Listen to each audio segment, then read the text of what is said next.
Sir ಈಗ railway department ಆಗಿರ್ಬೋದು, police department ಆಗಿರ್ಬೋದು, ಮತ್ತೊಂದು ಎಲ್ಲ ಡಿಪಾರ್ಟ್ಮೆಂಟ್ಗಳಿರ್ಬೋದು, ಅವ್ರಿಗಾದಂಥ ಒಂದು ಕ್ವಾರ್ಟರ್ಸ್ ಅಂತ ಕೊಡ್ತಾರೆ, ಅವ್ರಿಗಾದಂಥ ಒಂದು ಪೆನ್ಷನ್ ಅಂತ ಕೊಡ್ತಾರೆ, ಅವ್ರಿಗಾದಂಥ ಒಂದು ಸರ್ಕಾರಿ ಸೌಲಭ್ಯಗಳು ಇರ್ತವೆ, ಅವ್ರಿಗಾದಂಥ ಒಂದು ಎಲ್ಲ ರೀತಿಯಾದಂಥ ಒಂದು ವ್ಯವಸ್ಥೆಗಳನ್ನ ಮಾಡಿಕೊಡ್ತಾರೆ ಸರ್ಕಾರ. ಬಟ್ ಕಲಾವಿದರು ಕೂಡ ಚಿತ್ರರಂಗಕ್ಕೆ ಇಷ್ಟೆಲ್ಲ ದುಡಿತಾ ಇದ್ದಾರೆ. ಒಂದು ಮನರಂಜನೆ ವಿಭಾಗದಲ್ಲಿ ಸಾಕಷ್ಟು ವಿಚಾರಗಳಿದೆ. ಬಟ್ ಕಲಾವಿದರಿಗಂತಾನೆ ಒಂದು ಯಾಕೆ ಮಾಡ್ತಾ ಇಲ್ಲ ನೀವು? ವಾಣಿಜ್ಯ ಮಂಡಳಿ ಅನ್ನುವಂಥದ್ದಿದೆ, ನಿರ್ಮಾಪಕರ ಸಂಘ ಅನ್ನುವಂಥದ್ದಿದೆ, ಎಲ್ಲವೂ ಇದೆಯಲ್ಲ ನಮ್ಮ ಹತ್ರ. ಬಟ್ ಕಲಾವಿದರಿಗೆ ಯಾಕೆ ಆಗ್ತಾ ಇಲ್ಲ ಈ ಒಂದು?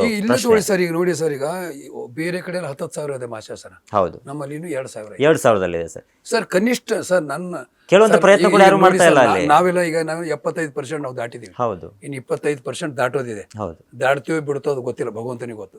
ನಾವು ಹೇಳೋದೇನು ಗೊತ್ತಾ ಸರ್, ಕನಿಷ್ಠ ರಂಗಭೂಮಿ ಕಲಾವಿದರಿಗೆ ಕನ್ನಡ ಸಂಸ್ಕೃತಿ ಕನಿಷ್ಠ 10,000 ರೂಪಾಯಿ ಆಗ್ಬೇಕು ಸರ್. ಹೌದು, ಕನಿಷ್ಠ. ಅಥವಾ ಸಾಧ್ಯ ಆದರೆ ಸಂಸ್ಕೃತಿ ಇಲಾಖೆಯಿಂದ ಕಲೆ ವಿಭಾಗದಲ್ಲಿ ಇದ್ದವರು ರಂಗಭೂಮಿದವ್ರಿಗೆ ಮನೆ ಮಾಡಿಕೊಡ್ಬೋದು. ಈ ವಾಣಿಜ್ಯ ಮಂಡಳಿ ಇದೆ, ಮತ್ತೊಂದು ಸರ್ಕಾರಿ ಮಧ್ಯಪ್ರವೇಶ ಮಾಡಿ ಅಪ್ಪ ನಮ್ಮ ಈಗ ನೋಡಿ ಹೊರಗಡೆ ಹೋಲಿಸಿದ್ರೆ ಈಗ ನೋಡಿ NT ರಾಮಾರಾವ್ ಅವರು ಅಲ್ಲಿ ಎಲ್ಲರೂ ಯಾರೊಬ್ಬರ ಶೂಟಿಂಗ್ ಹೋಗಿದ್ದೆ ನಾನು, ಸುಂಟರಗಾಳಿ ಶೂಟಿಂಗ್ ಹೋದಾಗ ಎಲ್ಲ ಸಿಕ್ಕರು. ಅಲ್ಲಿ ಅವರು NT ರಾಮಾರಾವ್ ಅವರು ಮನೆ ಕೊಡ್ತೀನಿ ಬನ್ನಿ ಅಂದಾಗ 30 ವರ್ಷದ ಹಿಂದೆ ಯಾರೋ ಒಬ್ಬರು ಸರ್ ನಾ ಮನೆ ತಗೊಂಡಿಲ್ಲಪ್ಪ, ನೀನು ದುಡ್ದು ತಗೊಂಡಿದ್ದೆ, ನನ್ನ ಕಡೆಯಿಂದ ಏನು, ನಾನು ಒಬ್ಬ ಕಲಾವಿದನಾಗ ನಾ CM ಆಗಿದ್ದೀನಿ, ನಂದೊಂದು ಗುರುತು ಬೇಡ ಅಂತೇಳಿ ಅವ್ರು ಏನೋ ಹೇಳಿದ್ರಂತೆ. ನೀ ಏನು ಮಾಡ್ತೀಯಪ್ಪ, ಸ್ಟುಡಿಯೋ ಮಾಡ್ತೀಯ, ಎಷ್ಟು ಬೇಕು ನಿನಗೆ? 5 ಎಕರೆ ತಗೋ.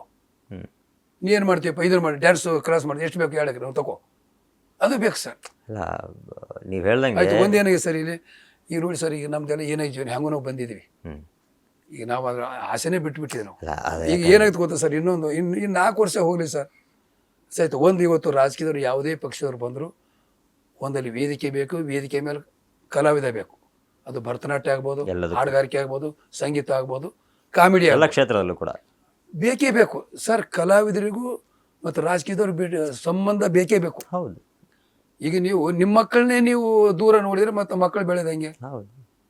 ಈಗ ನಿಮ್ಮಲ್ಲಿ ಸಾಕಷ್ಟಿದೆ. ಎಲ್ಲೋ ಒಂದು ಕಡೆ ಒಂದು 50 ಎಕರೆ 100 ಎಕರೆ ಎಲ್ಲೋ ಒಂದು ಕಡೆ ನೋಡಿಬಿಟ್ಟು ತಗೋರಪ್ಪ, ನೀವೇನು ಬೇಡ, ಒಂದು 30-40 ಸೈಟು ನಾವು ಇಷ್ಟು ಕಟ್ಕೊಡ್ತೀವಿ, ಇಲ್ಲ ಇಷ್ಟು ದುಡ್ಡು ಕೊಡ್ತೀವಿ, ಕಟ್ಕೊಡಿ, ಏನೋ ಒಂದು ಸಬ್ಸಿಡಿಗಳು ಸರ್. ಈ ಕೆಲವೊಂದಿಷ್ಟು ಕಲಾವಿದರ ಕೋಟಾದಲ್ಲಿ ಈ ಥರ ಇಲ್ಲ, ಈ ಥರ ಹಿಂಗಿದ್ದಾರೆ.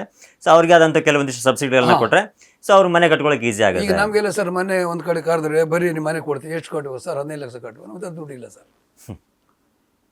ಈಗ 15 ಲಕ್ಷ ಕಟ್ಟರೆ ನಮ್ಮ ನಾವೇ ಹೆಂಗಿರ್ತೀವಿ ಸರ್ ನಾವು? ಹೌದು. ಮತ್ತೆ ಈಗ ಏನಿಲ್ಲ, ಈಗ ಅಂತಾರಾಷ್ಟ್ರೀಯ ರಾಷ್ಟ್ರ ಪ್ರಶಸ್ತಿ ಅಂತಾರಾಷ್ಟ್ರೀಯ ಬಂತು, ಆದ್ರೆ ಇದುವರೆಗೂ ಒಬ್ರು ಬಂದಿದ್ದು ನಮ್ಮ ಬಗ್ಗೆ ಒಬ್ರು ಮಾತಾಡಲ್ಲ ಸರ್. ನಮ್ಮ ಜಿಲ್ಲೆದವ್ರಾಗ್ಲಿ ಕನ್ನಡದವ್ರಾಗ್ಲಿ ಅಥವಾ ಸಂಬಂಧಪಟ್ಟವ್ರು ಒಬ್ಬರು ಮಾತಾಡಲ್ಲ ಸರ್. ಅದೇ ಒಂಥರ ಬೇಜಾರಲ್ಲ ಸರ್. ಅಂದರೆ 500-600 ಸಿನಿಮಾಗಳು, ಇಷ್ಟು ವರ್ಷಗಳ ಶ್ರಮ, ಇಂಡಸ್ಟ್ರಿಯ ಒಂದು ಭಾಗವಾಗಿದ್ದಂಥವರು, ಅದಾದ್ಮೇಲೆ ಎಲ್ಲೋ ಒಂದು ಕಡೆ ಈ ಸರ್ಕಾರದ ವಿಚಾರದಲ್ಲಿ ಇದೊಂದು ಆದಾಗ ನಿಜಕ್ಕೂ ಬೇಜಾರಾಗುವಂತಹ ಸಂಗತಿ ಅಂತಲೇ ಹೇಳ್ಬೋದು. ಇಲ್ಲ ಸರ್, ಹೇಳ್ತಿಲ್ಲ ಸರ್. ಮನುಷ್ಯನ ನೀವು ಎಷ್ಟೇ ಶ್ರೀಮಂತರಾಗಿರಿ ಸರ್, ಮನೋರಂಜನೆ ಬೇಕೇ ಬೇಕು. ಮನೋರಂಜನೆ ಇಲ್ಲ, ನೀವು ಪುರಾಣ ಇಲ್ಲ, ಪ್ರವಚನ ಇಲ್ಲ, ಭಜನೆ ಇಲ್ಲ, ಹಾಡಿಲ್ಲ ಅಂದರೆ ಮನುಷ್ಯ ಇರೋಕ್ಕಾಗಲ್ಲ. ಕಲಾವಿದ ಸತ್ರು ಕಲೆ ಸಾಯಲ್ಲ ಅಂತ. ಸಾಯಲ್ಲ. ಈಗ ನೋಡಿ ಸರ್, ಅಣ್ಣವರು ಇಲ್ಲ, ಮನರಂಜನೆ ಇಲ್ಲಿಲ್ಲ, ಪುನೀತ್ ಅವ್ರು ಇಲ್ಲ. ನೋಡಿ ಮೊನ್ನೆ ನೋಡಿದ್ವಿ ಸರ್, ಎಲ್ಲಿಗಿದೆ ಸರ್, ಆಶ್ಚರ್ಯ ಆಗುತ್ತೆ ಸರ್. ನೋಡಿ ಸರ್, ಯಾಕಂದ್ರೆ ಅವ್ರು ಕೆಲವೊಂದು ಕೆಲಸಗಳು ಮಾಡಿ ಯಾರಿಗೆ ಹೇಳಿಲ್ಲ. ಅವ್ರು ಇಲ್ಲ ಅಂತ ಗೊತ್ತಾದ ಎಲ್ಲರೇ ನನಗೆ ಹಿಂಗೆ ಸಹಾಯ ಮಾಡಿ ಬಂದು ನೋಡಿ, ಹಂಗೆ ಸರ್. ಇವತ್ತೇ ಹುಟ್ಟು ಸಾವು ಎಲ್ರಿಗೂ ಇದ್ದಿದ್ದೆ, ಯಾರ ಕೈಲೂ ಇಲ್ಲ. ಅದ್ರ ಮಧ್ಯೆ ನೀ ಏನು ಮಾಡಿದೆ? ಹೌದು. ಹೇಳಿದ್ದಾರೆ, ಸಿರಿ ಬಂದ ಕಾಲಕ್ಕೆ ಕರೆದು ದಾನವ ಮಾಡು. ಇಲ್ಲಿ ಏನು ಹೇಳಿದ್ರೆ ಅಂದ್ರೆ ಹಿರಿಯರು, ಸಿರಿ ಬಂದ ಕಾಲಕ್ಕೆ ಕರೆದು ದಾನವ ಮಾಡು. ಯಾರು ಮಾಡ್ತಾರೆ? ನೀವು ದೇವ್ರು ಕೊಟ್ಟಿದ್ದಾರೆ, ದಾನ ಮಾಡು. ಸರ್ಕಾರದಲ್ಲಿ ಸಾಕಷ್ಟು ದುಡ್ಡಿದೆ. ನಿಮ್ಮ ಕಲಾವಿದರನ್ನ ಉಳಿಸ್ಕೊಳ್ಳಿ. ಕಲಾವಿದ್ರು ನಿಮ್ಮ ಮಕ್ಕಳಿದ್ದಂಗೆ ಅಲ್ವಾ? ಏನು ಸರ್, ಅದು ಯಾವುದೇ ವಿಭಾಗ ಇರೋದು, ಸಂಗೀತ ಎಲ್ಲ ನಿಮ್ಮ ಸರ್ಕಾರದ ಮಕ್ಕಳಿದ್ದಂಗೆ. ಹೌದು. ನಿಮ್ಮ ಮಕ್ಕಳನ್ನ ಉಳಿಸ್ಕೊಳ್ಳಿ. ನಾಳೆ ನನ್ನ ಮಕ್ಕಳಿಲ್ಲ ಅಂದರೆ ಯಾರು ಬರ್ತಾರೆ? ಆಯ್ತು. ಈಗ ಏನಾಗಿದೆ ಗೊತ್ತಾ ಸರ್, ಈಗ ನಾವೆಲ್ಲ ಅವಾಗೆಲ್ಲ ಅಮಾಯಕರು, 2ನೇ ಕ್ಲಾಸು 3ನೇ ಕ್ಲಾಸು, ಈಗೆಲ್ಲ ಡಿಗ್ರಿದವರಿದ್ದಾರೆ. ಈಗೇನು ಮೆಸೇಜ್ ಬರುತ್ತೆ, ಯಾವನೋ ಕಲಾವಿದ ಸತ್ತ ಹಿಂಗಾಯ್ತು, ಅವನಿಗಿಲ್ಲ ಅಂತ ಅವನ ಮಗಳಿಗೇನು 10 ವರ್ಷ ಕಟ್ಟುತ್ತೆ, ಕೆಲಸ ಸಿಕ್ಕಿರುತ್ತೆ, ನೋಡಪ್ಪ ಬ್ಯಾಡ ಬಿಡು ಅಂತಾರೆ, ಮುಗಿದೈತೆ ಅಲ್ಲಿಗೆ. ನಮ್ಮ ಕಲಾವಿದರನ್ನ ನಾವೇ ಕೂತಿಗೆ ಹಿಚ್ಚಕ್ಕೆ ಸಾಯಿಸಿದಂಗೆ ಆಗುತ್ತೆ. ಈಗ ಎಷ್ಟೋ ಕಲಾವಿದ ಬರ್ತಾ ಇಲ್ಲ ಸರ್. ಯಾಕೆ ಬರ್ತಾ ಇಲ್ಲ ಅಂದ್ರೆ ನೋಡ್ತಾ ಇದ್ರೆ, ಪ್ರತ್ಯಕ್ಷವಾಗಿ ನೋಡ್ತಾ ಇದ್ದಾರೆ. ಯಾಕೆ ಹೋಗ್ತೀಯಪ್ಪ